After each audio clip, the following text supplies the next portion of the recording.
Hello again, War Gamers. VallumDominatio here. We're doing a Batrep, but this time we're doing Warmachine instead of Warhammer 40,000. So, different change of pace today. So, let's do introductions. As you remember, Mr. Nick over here. Hey everyone. They have root beer today, so it's a good day. Yes, it is. And today we have a special guest, Ben from the Tabletop Gaming Center. Hey guys. He was kind enough to provide us with a beautifully detailed board, as you can see here. This is all made by him and a couple of other people, including. Yep. Oh, the windmill. The windmill. And the half of the Menoth army for today. That's tabletop 2. Yes, it is all beautiful. So we'll just do a quick introduction of what we got here. It's today the Warmachine armies consists. I think it's Cryx. No, it's not Cryx. It's Cryx. Okay, it's Cryx and Khador versus 2 army of Menoth battle groups. By the Krios twins. Yeah, the Krios twins. They're both using 2 box sets worth of Warmachine Menoth stuff. So yeah, so there's 2 Menoth armies. Yeah, we're trying to work that out. Anyway, so yeah, we're playing 50 points in. Roughly, pull out, per side. Give or take. Yeah, so Nick, if you want to give us a brief description of what your army consists of. Evil shenanigans. That's my army, pretty much. Okay, so we'll just start off with your commander, your warcaster. Yeah, well, got the Warwitch Nagra? Sure, why not? Warwitch The Nog? Anyways, the one with the pointy sword as opposed to the witches. Anyways, moving on. Okay, what else do you have in your force? Got her, then I got a Warwitch Siren. Okay. Got a big old Slayer to lay some hurt down. Okay. 2 Death Rippers and a Defiler. Very nice. It seems like a small force for 50 points. Yep. Or 20 something points. Yeah, but a few of my guys cost a lot. Full disclosure, our armies aren't split evenly because we didn't have enough Cryx to flesh out fully half, so I had to make up some points on my end. And I just went for the brute heavy assault force, tons of damage, lots of defense, lots of damage that they can soak up, and just running in for the beatdown. I got Sorsha commanding, bringing a Juggernaut, a Marauder, a full group of 5 shock troopers, and the Decimator. Very nice. And this all totals about roughly 54 points, give or take. Because we're like I said, we're lacking in a few models here and there to evenly match up points, so we're still working things out. And my army consists of 2 battle groups of essentially the same models. Both battle groups are being led by the High Templar Krios, 2 of them. We have, I believe, totally canon and not against the fluff in any way. Exactly. Yeah. Star Trek split parity universe. That's exactly for all intents and purposes. We can do it here too. All right. We have 2 Crusaders, heavy warjacks. I believe this is a Vanquisher. Yeah, that's a Vanquisher. No, that's. My God, there's so many warjacks. Yeah, I know, right? There's like 6 warjacks in this group. Then we have the No, that's a Repenter. I'm sorry, Repenter light warjacks, 2 of them. And then we have 2 full groups of Exemplar Incinerators. And yeah, so that's what we have. So we'll just keep you up with a turn-by-turn report. Yep. Let's do it. Okay, so I just finished the Menoth first turn. As you can see, I just basically clogged the door to the castle. And this one warjack right out here, he actually took a bold step out where no warjack has gone before. And he's about to get slaughtered. Or something like that. But that's pretty much it for my turn. All I did was move up the door, and now we're about to begin Khador and Cryx's turn. So, let's do it. What, no witty witticism for you, Nick? No. I'm being, thinking my He's gonna save all the witty, comments for when we're in combat. In the castle. Yeah. Do it. I want to see it. All right. So we just finished Khador and Cryx's turn, so I'll just briefly describe what happened. I assigned 1 focus to each of my warjacks to run them. These guys kept shield wall and just kind of walked up. She used Wind Rush to go up behind them, so she gets a little defense bonus for the turn, even though we don't think we're going to get shot at. Nah, probably not. But it's always good to have. My guys hauled ass up the board. Let's see that. That's about it. Yeah. So hey, that's we were kind of expecting warjacks up on like the towers or something with guns, and we're like, oh, okay, so we're not gonna be shot at. Got my little Jack phalanx going on right here. Nice. Okay. Right. So that's now it's back to turn 2.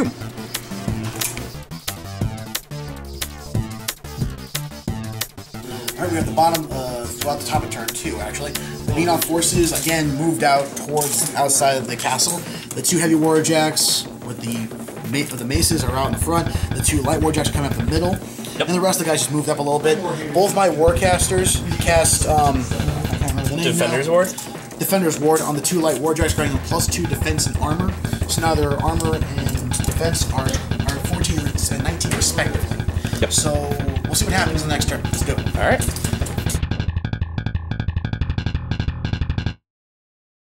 Well, this is the bomb of turn 2. And here's a quick recap of what happened, people. We'll start with Nick. I pretty much just hauled ass again across the board. Yeah, he's not butted up against the left wall. Good So story, bro. cool story, bro. Thank you. We actually had some damage going here. I moved everything up. These 2 ran. He didn't go his full distance. This guy walked up and took a shot at this warjack. Ended up doing what, 6 damage? Yeah, the entire 5 column is gone in 1 point and 6. There's still a focus on him. I took a second shot, and I was waiting to boost the damage. I ended up missing to hit, so that's what happened. But again, we're putting some hurt on him already, and this turn will be the turn 3 will be the hurt turn. I think turn 4 might. So we have to figure out. Depending, well, for him maybe. Yeah. Well, if you're taking your sweet time going through the castle, maybe. All right. We'll see. We'll see. I hope be good. All right, let's go to top turn 3.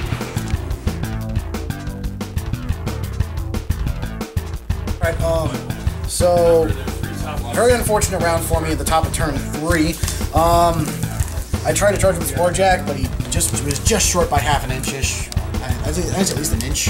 Yeah. Anywho. He's like just out of the half-inch melee range. Yeah.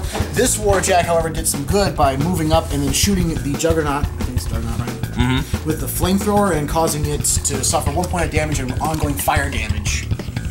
So it's down like 41. 40. Yeah, he only has like 43 more boxes to fill. No big deal. Sounds like fun. Anyway, the other warjack tried to move up and shoot, but he missed. Yep. This warjack moved up to countercharge anything that gets in the way, and unfortunately, he fired with this warjack back here. Fired its flame belcher at tried to shoot at them, but it was out of range, and the blast scared on top of my own light warjack and caused him 3 points of damage. Nope, 4 points. 4 points. Yep. So it was a very unfortunate turn for him. So this is the point now. They've kind of broken rank and they're trying to come stop the invaders. This is going to be the turn with all the hurt and the mini skirmishes. Indeed. So let's see what happens. All right. Bottom of turn 4. Let's go. We're at the bottom of turn 3. So Nick, what'd you do? Not much. I scooched up against the wall. So you can use Ghost Walk to get through there. Yeah, I'm just gonna phase through next turn and unleash hell. Why not? It's worth a shot. And Ben, you did a lot this turn. I basically got the counter charge, and I moved up my shield wall and ended up engaging this model. Did some damage there. Sorsha came up to give this model Boundless Charge, which gave it a little extra movement, a free charge, stuff like that. He ran up and just like wrecked this warjack. It went from full health to 8 boxes left, and it's a heavy warjack. And he did 2 sustained attacks in a single turn. Yeah, it was a lot of like bizarre focus allocation that basically gave me like free attacks and it was boosts. weird. It was fun though. It was cool. Really brutal. One attack did like 12 boxes of damage by itself. Yeah. This guy ran up here and gently tapped that warjack for a little bit of damage, and then this guy ran up and missed. But now we're in the meat grinder. Now we're gonna start slamming each other. Yeah. All right, so let's go to the top of turn 4. Sounds good. Nick, got something to say? Nope, just do some research. Okay then.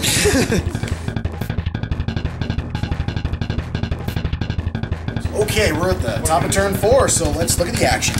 We'll start over here. The 2 warcasters in the bunker just basically put 2 focus tokens on each of the heavy warjacks as well as a light warjack over here. So the warjacks basically just did a whole bunch of damage to all 3 of the heavy warjacks over in the front. Yeah, this is the This is where the damage is at now. That's all I did. This guy's hurting. And there. And this warjack just swung at the guy in the middle and caused a bit of damage. Yep. And to finish up, the warcaster over here turned around and cast Defender's Ward on this one, granting him +2 to armor and defense, it's normal. And this guy did the same thing to this warjack that was undamaged. Alright. And I'm just waiting to see what happens this turn, so let's go to Bomber turn 4. Alright. Hey everyone, here's what happened. Bomber turn 4. Start off by phasing through 2 of my guys with the ghost ability. We'll start with him then. Yeah. Phased my Defiler through there, and he spewed acid on people. Whiffed on 2 of He whiffed on the heavy. the 4. He whiffed on the heavy warjack and the warcaster, but he did wound 2. He wounded 1 guy, but he only wounded 1 guy. 1 guy? Yeah. Okay. He only wounded 1 guy. It's all good. So I only wounded 1 guy. Then I phased my heavy jack through there and started wailing on this jack. And you inflicted 6 points of damage, which is impressive. Not bad. Not bad at all. Not bad. All right, Ben, you did a lot of damage this turn. Yep. I ran Sorsha up. I allocated some focus to the Decimator. Ran her up, popped her feet, which immobilized, or it made all of these warjacks out here stationary. Just started move some of these guys up because they couldn't take the opportunity attacks. I took out the heavy warjack here. I put a little bit of damage on there, and then got 2 critical failures in a row, which was really upsetting on a feat turn. I think, and then I think I did a little bit of damage on those guys, right? Yeah, a little bit. Like nothing all that exciting. And then he took a little bit. Yeah. So, but now on Greg's turn, they're stationary, which buys me a turn to kind of breathe out here. Yep. And yeah, see what happens. All right, cool.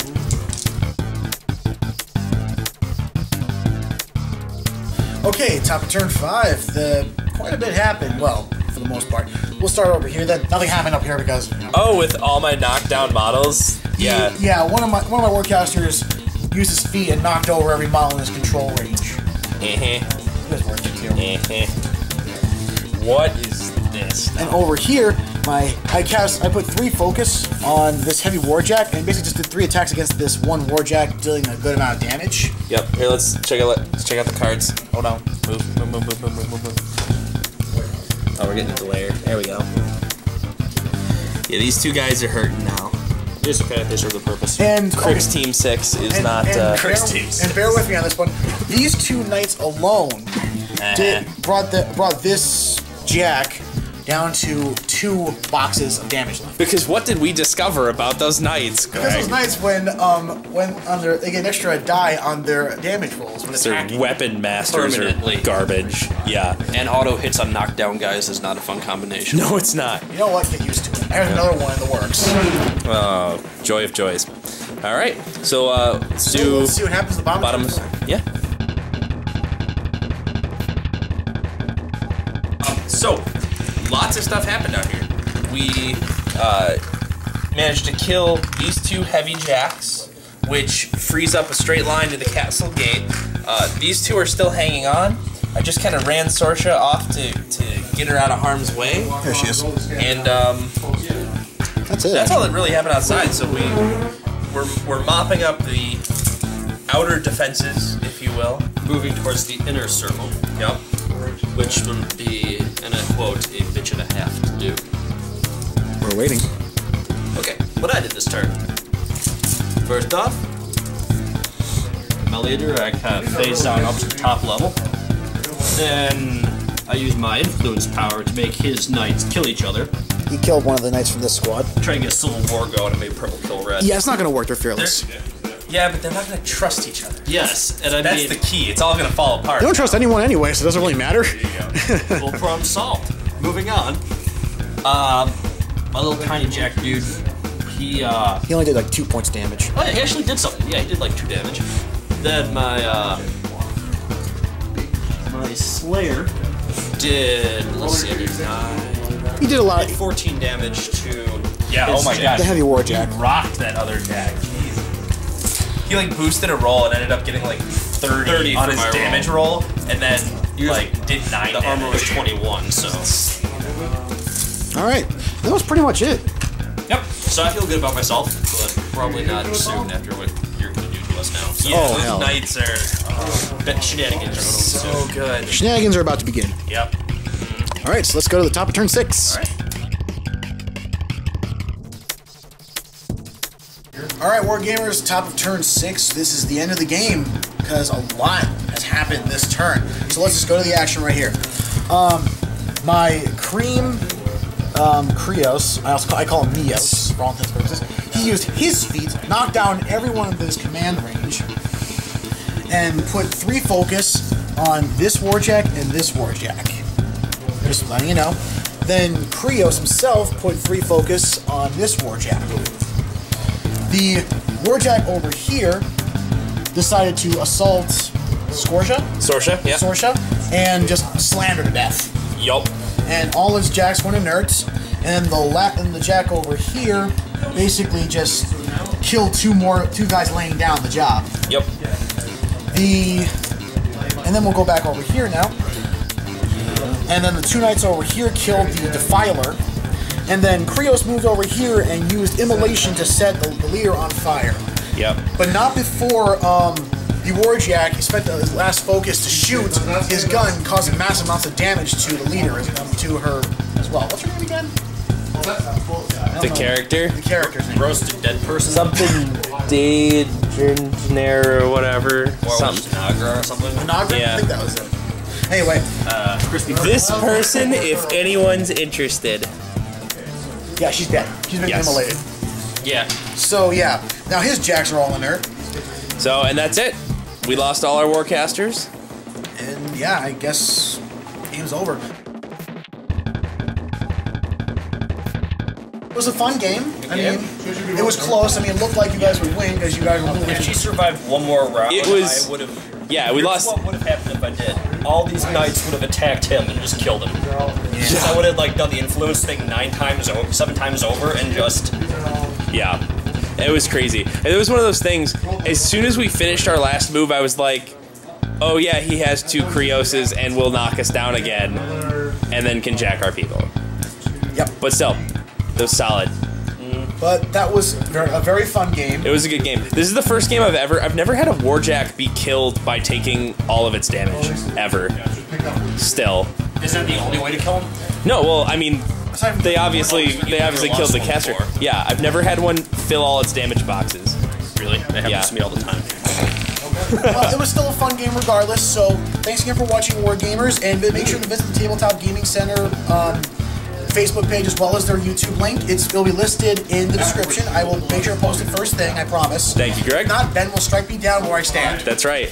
It's a threat. So now, And you don't count. now are we to see more Warmachine on this channel now? Good. What? Are we gonna see more Warmachine on this channel now? Of course. Excellent. Because I mean, this is my first game, and this is like Nick's second game. This is like the first real throwdown that wasn't like learning the rules for all of us, really. So I expect a lot more Warmachine as well as more 40K battle reports coming up soon, gamers. So Excellent. take care, and we'll catch you later.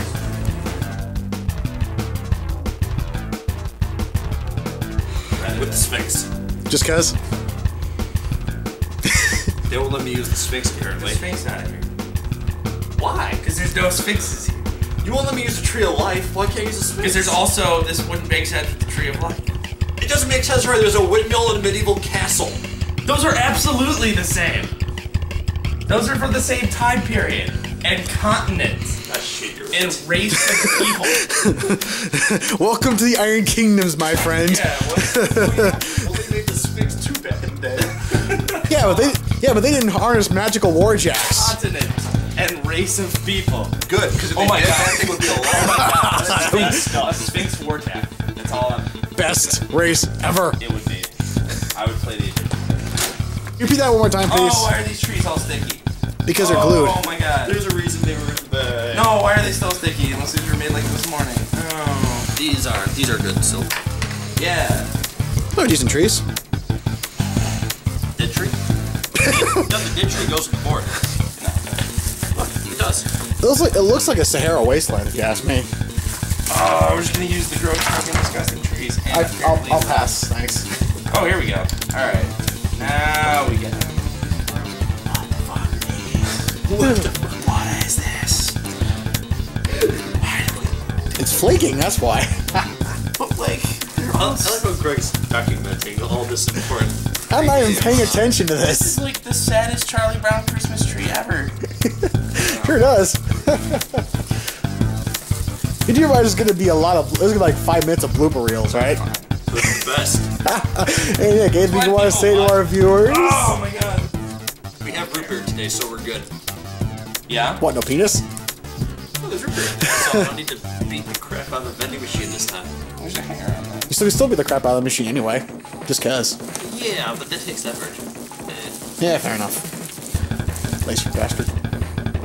Hey. You heard me. Hey. You heard me. Hey. Doesn't make any less We'll true. settle this on the battlefield. Doesn't make any less true. Staring at your eyes. These are like, That should be your new profile pic. Alright, I'll stop that. these are like, I don't care, you're not Superman, you can't jump tallies in a single bound. I don't care what you think you are. yeah. So here's the scaling the wall plan. They took a long elastic band with them. These two light jacks are gonna hold the band in their teeth. The heavy warjack is gonna pull back the band while the solo rests back in it. At which point he's gonna spend a focus to let go of the band, launching the solo into the castle. Better focus to avoid hitting the side of the castle wall. Yes, counts as a charge.